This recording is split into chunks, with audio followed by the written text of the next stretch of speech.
one soft pause, one sentence that wasn't rehearsed. And suddenly, the entire internet started asking the same question. Did Chen Zheyuan just let his real-life girlfriend slip? On camera? Not a scandal, not a messy headline, just a quiet moment that felt far too honest to ignore.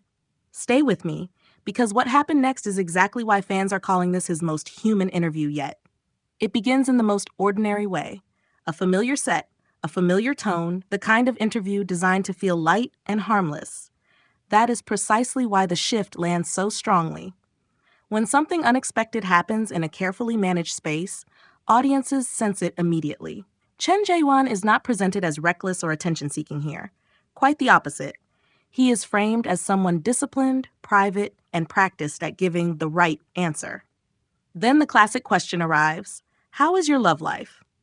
In most celebrity interviews, this is the cue for a polite deflection, an easy laugh, a vague line about focusing on work, a gentle move to the next topic. But in this story, he does not glide past it. He pauses. He hesitates in a way that feels human rather than strategic. That pause becomes the emotional center of the entire narrative, a brief silence where the audience projects possibility, tenderness, and risk. The transcript suggests his expression softens, his voice lowers, and something in his eyes changes. Whether or not that interpretation is accurate, the effect is the same. Viewers feel invited into a rare space where image-making loosens its grip. It is not a confession in the legal sense, it is a moment of emotional exposure. And because it happens without dramatic music, without staged gestures, it feels believable. This is why the moment spreads. Not because it is sensational, but because it is intimate. It hints at a private truth without forcing it into the open. In a culture that consumes celebrity lives as constant performance, a small crack in the performance can feel like the most significant event of all. The transcript's power lies in detail. Not scandalous detail, not anything explicit, but emotional specificity. He does not say, someone nice or someone supportive, phrases that float safely above reality. He describes a person with qualities that sound lived in, gentle, mature, hardworking, calming to speak with.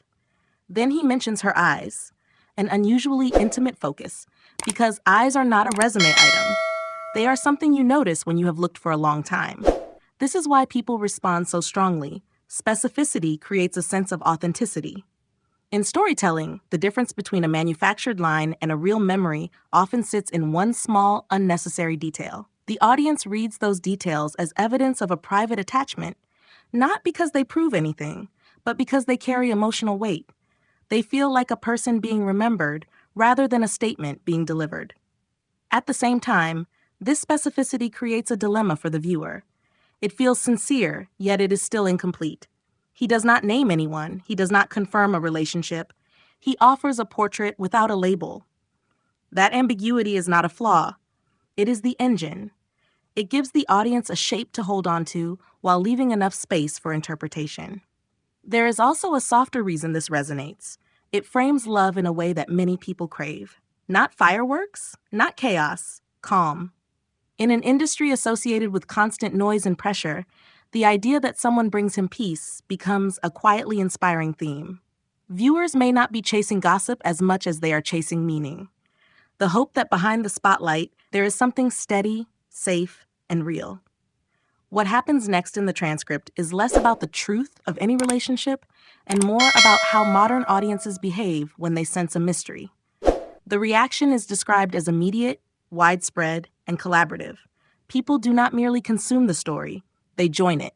They rewatch old footage, compare moments across months, and reinterpret expressions that once seemed ordinary. In effect, the audience becomes an active editing room, stitching together fragments into a narrative that feels complete. This is why such content is magnetic. It offers the viewer a role. Rather than being told what to think, they are encouraged to investigate, to infer, to contribute. Even skeptics engage, because debating the theory is still participation. The transcript captures a familiar online pattern. A single, ambiguous moment becomes a shared cultural event, because it allows thousands of people to feel they are discovering something together. There is an emotional layer beneath the detective behavior. Many fans have invested years in an artist's work and public image. When a rare personal moment appears, It can feel like a reward for loyalty, a glimpse of the person behind the persona. That can trigger protectiveness as well as curiosity. Some viewers want confirmation because they want a love story. Others want him to remain private because they want him safe. Both impulses create intense engagement. Importantly, the transcript also reflects how quickly perception can harden into certainty online. Once people begin framing coincidences as signs, the story becomes self-reinforcing. Each new comment feels like proof because it comes from a crowd. This is why the narrative can snowball without any official statement at all. The internet does not simply react, it produces meaning at speed. And in that environment, even silence becomes content. In the transcript, many names could have surfaced. Yet one name dominates the speculation, Li Qin. The reason is not presented as hard evidence, but as narrative compatibility. The qualities described, gentle, mature, calming, align with the public persona many viewers already associate with her, poised, composed, quietly expressive. When a description matches a familiar image, the audience experiences what feels like recognition. The mind prefers patterns that fit, and once that fit is felt, it becomes difficult to unsee. This is where the story becomes emotionally persuasive, rather than logically persuasive. People are not only asking, is it true? They are also asking, does it make sense? And to many viewers, the pairing makes sense because it suggests balance. Two professionals who can share space without needing to perform their relationship for attention.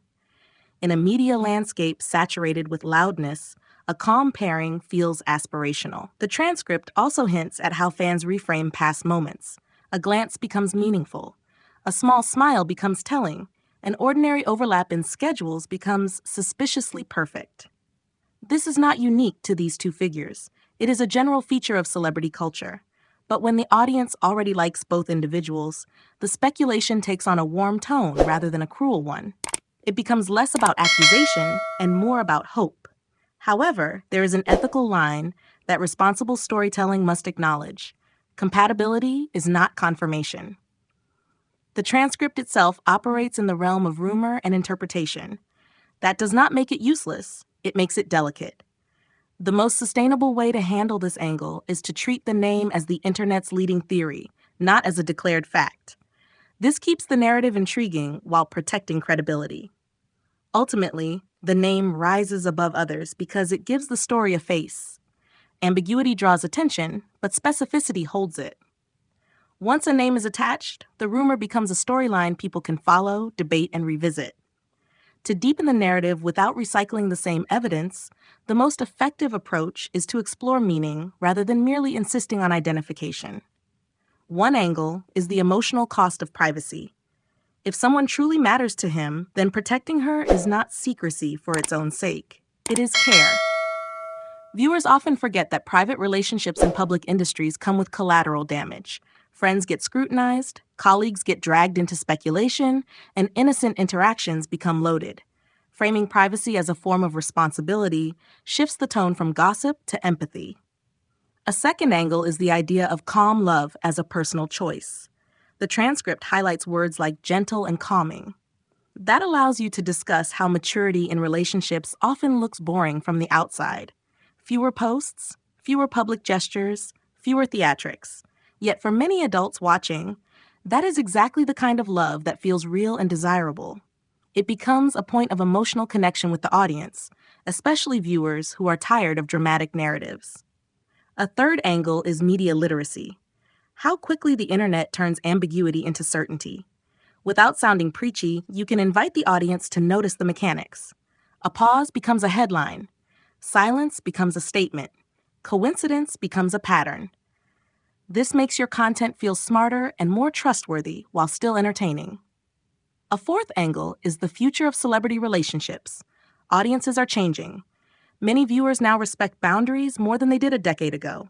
They want authenticity, but they also want dignity. This creates a new kind of fandom where the most supportive response may be, let them live quietly, whether the rumor is true or not. Finally, you can add a new activity element for your channel. Invite viewers to comment not on who it is, but on what kind of love they think his words describe. That shifts engagement from speculation to reflection. Still interactive, but healthier and more advertiser safe.